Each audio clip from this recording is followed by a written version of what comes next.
Ladies and gentlemen, welcome back to Copperport. Yeah, it's been a hot minute since the last one of these I did, which, well, hot being the operative word because it's absolutely roasting here and I can't have the fan on, so fun that.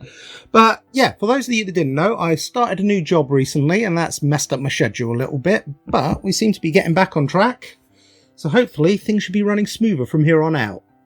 But there is plenty that's been done, so there's enough waffling on with that. Figured we'd jump back in and see where we're at with the Shawkatz at the moment. So, in we go.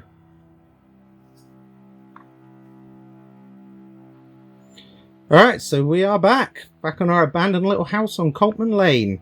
So we got the rest of the Shawkatz lurking around. Fun fact, that is actually a reference to the film Green Room, which did inspire a little bit of this. And more specifically, actress Leah Shawkatz from the film. Yeah, by the by. First few things we'll notice then is it is now bucketing it down. We've now got a nice bit of rain. Now I chucked that in there for three reasons. One, because we did have the rain in the earlier episodes, so it acts like a nice bit of continuity between the episodes and kind of gives the town a more, that's what I'm looking for, more of an established style. Two, it just seemed to make sense for a coastal town like this. And three, it's absolutely roasting at the moment, so this is a bit of wish fulfillment on my part. Anyway, what else have we done? We've done a little bit of decorating to the outside of the house. See, the roof's changed shape a little bit. We've got a window in the attic room now. It's just a little bit more detailed. Now, recap time. So we've broken down. Hayley down there's busted her knee. Farouk's decided we're going to break into this house and have a look around. Alright, so we get in through the basement. Let the rest of the guys inside. We get settled in. Josh decides that he's going to take a walk to the nearby petrol station to find some fuel. We head down to the boiler and try and get the heating on, but the wood's too damp, so we need something to help it along. Farouk finds a bottle of whiskey lurking around. Oh, and fun note on the side, I've moved this scene from the kitchen upstairs here, just to force you to explore the house a little bit more. And we use the whiskey to get the fire going.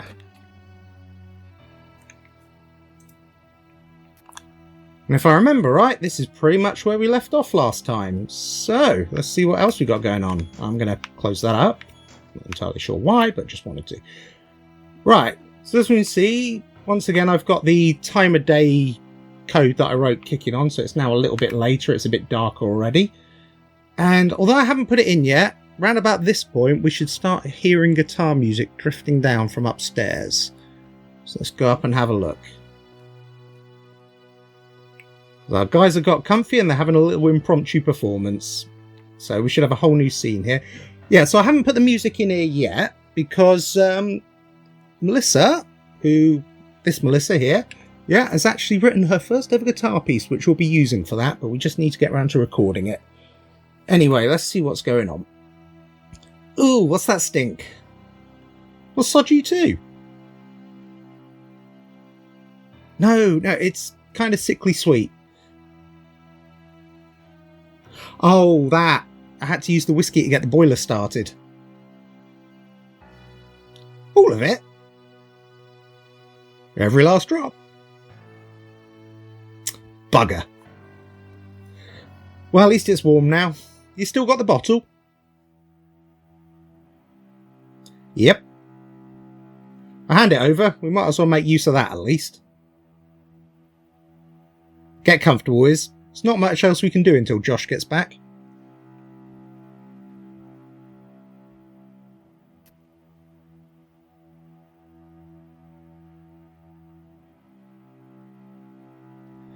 What's taking so long? Josh should have been back by now. Could have sworn I saw him poking around downstairs earlier. It was weird. Yeah, this place is really starting to creep me out. I think it used to belong to some sort of hoarder. Seriously, you should see it down there. It's all stacks of old newspapers and rusted out bicycle parts. What sort of weirdo collects bike parts?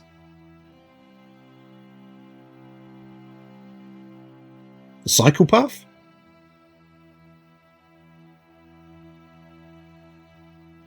I hope you're proud of yourself.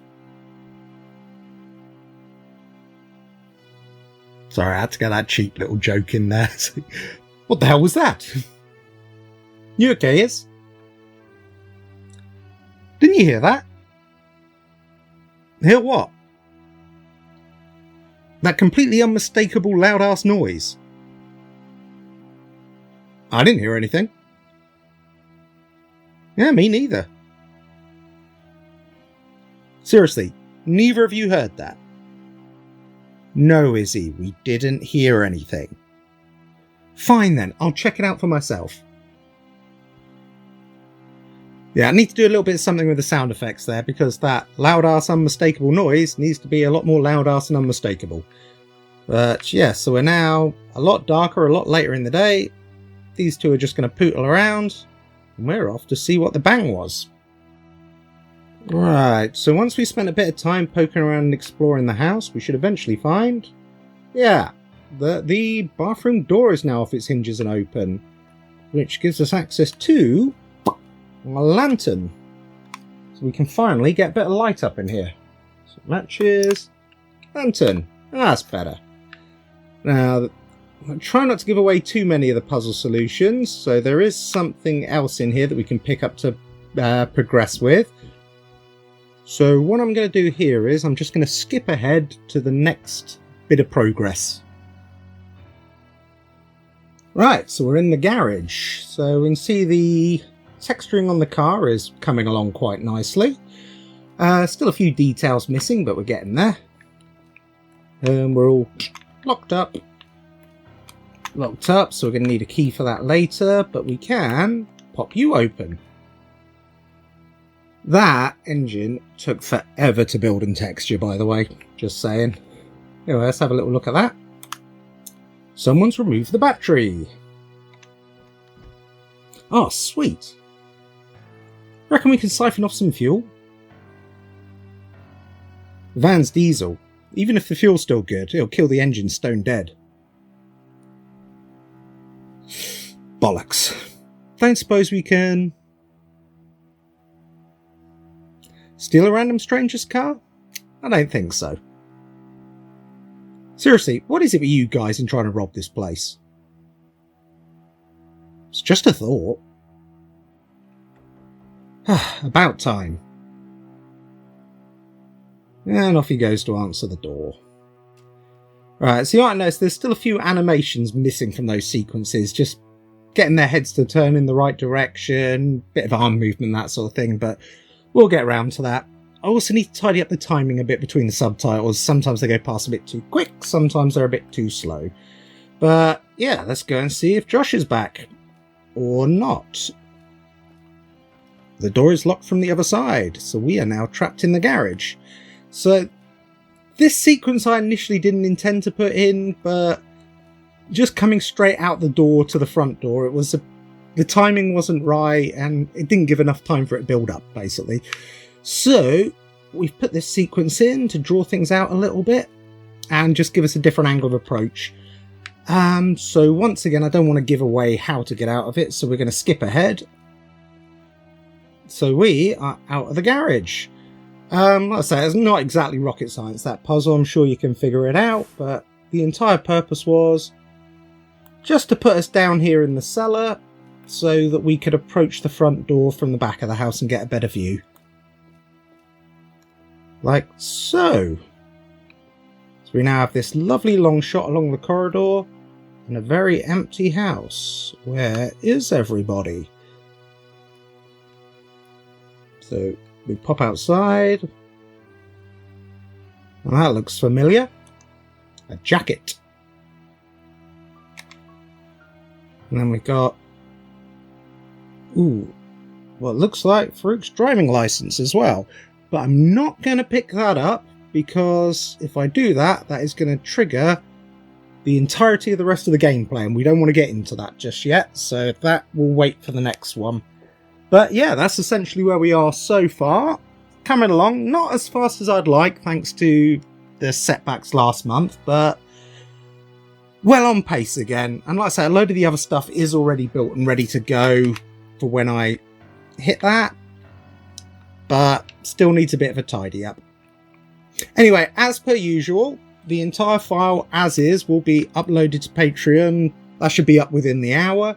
So if you're on one of the top tiers there, you can go and try it out for yourself, see what you think. And on a related note, of course, as always, a big thank you to Mark from Earth, who is on the top tier there, and the new sign-ups of Jamie Ennis and Harriet Young. So if you recognise those names, that's because they were here as voice actors on Dead of Winter. And if you haven't played that one yet, I'll put the link in the description, go try it out for yourself.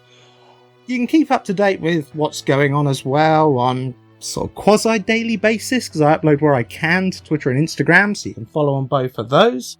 If you like the video, of course, do hit it a thumbs up, because that does actually help out a lot with promoting it. Subscribe to the channel to keep up with what's coming up next. And I guess I need to get back to work and do a bit more catch up. So I'll catch you next time. Goodbye.